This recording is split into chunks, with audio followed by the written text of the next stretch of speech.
Bueno, aquí vamos a proceder a desmontar nuestra lámpara que está quemada. Tenemos que encontrar la parte donde están los resortes que están haciendo bastante fuerza. Ya tengo uno, tengo el otro aquí. Soportamos con fuerza y ya tenemos la lámpara afuera. Ahí está. Vamos a proceder a desconectarla. Ahí está afuera. Entonces ahora vamos a desmontar la lámpara, la dicroica. Presionamos aquí estas partes metálicas y esta parte negra sale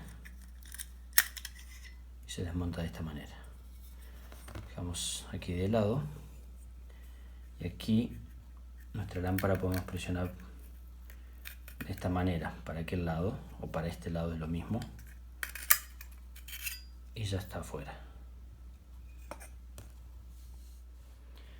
Aquí ya hemos sacado nuestra lámpara nueva desde la caja y vamos a proceder a colocarla de esta manera.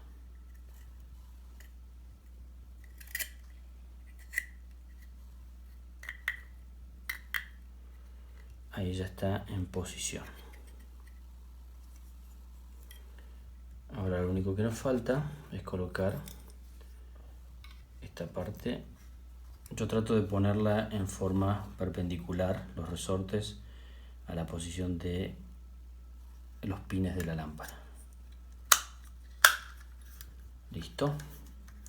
Ya la tenemos montada y ahora vamos a proceder a colocarla en nuestro techo.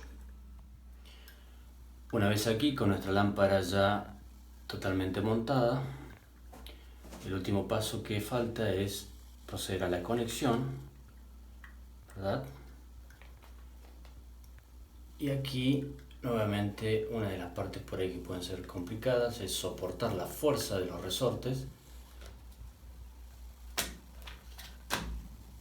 Ahí queda nuestra lámpara en posición y nada marcado en nuestro techo.